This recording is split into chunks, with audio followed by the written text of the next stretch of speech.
你好，我的朋友们. Hello, my friends. How are you all doing? I'm Adam. This is Language Arts with Adam. Today we're moving on to our next episode, episode 12 in season one. It hasn't even been 2 weeks straight of doing this yet, but it is quite a big task to learn a language. And again, we need to do it little by little.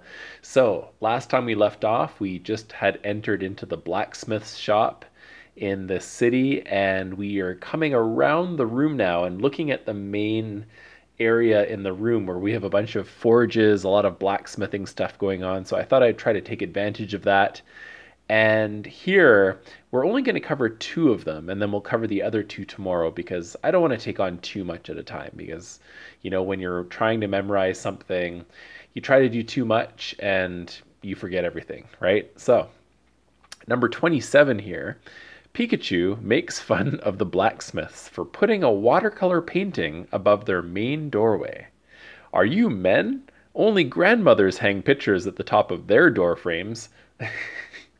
So, Pikachu clearly is a little bit sexist here, but in this case, I'm using the portrait. There's actually a little painting above the door there, and I thought that would work because when we have mun, we can see the pronunciation mun.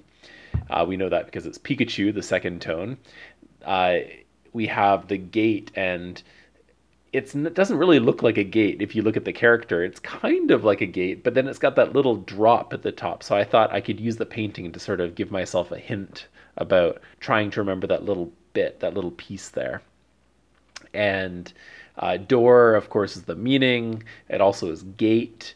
And yeah, that one, it's pretty straightforward, but surprisingly for me, it's a little bit difficult to remember because I've learned this character before in some other languages like Japanese and Korean, and the character looks slightly different in those languages. So it's new for me learning a different way of writing this character.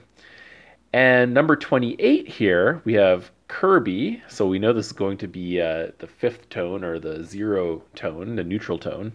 So Kirby, working hard at the forge, throws his hammer at Deadpool's head for being lazy.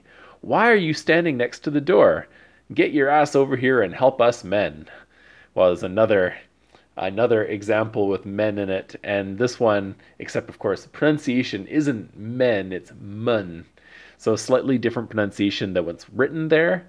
But again, that's something we just have to kind of remember. And then the character is, we have the person, again, it's the variation of run, which we talked about before, except this one has that variation next to door. So door and person means like together, all together. Are these people a group of people or a group of, yeah, I think mostly we use this for a group of people. So and then of course I put down the meaning us just to remind me that it's used for making things plural. Like at the beginning of this lesson here, I said ni hao, 我的朋友们. I said 朋友, which means friend, and 们, which means in this case a group of. So not just one friend, but a group of friends. And you can use this in after a whole bunch of other things. You say like renman, like people, like person, and then add more and you get people, things like that. So this is a very useful character. It's a good character to know. Again, this is one that you will use all the time because we say, for example, 我们, like 我 meaning me and 们 meaning us. So then in the case of something like 你们, so ni meaning you and 你们 meaning like you guys. So very, very useful. Try to remember this one if you can. That's it for today. I hope you guys enjoyed that and hope this is memorable for you with these hammers flying around the, the blacksmith shop here. And yeah, just keep going back, keep reviewing. And once again, I'm Adam. This is Language Arts with Adam. And remember, learn smarter, not harder. Bye-bye.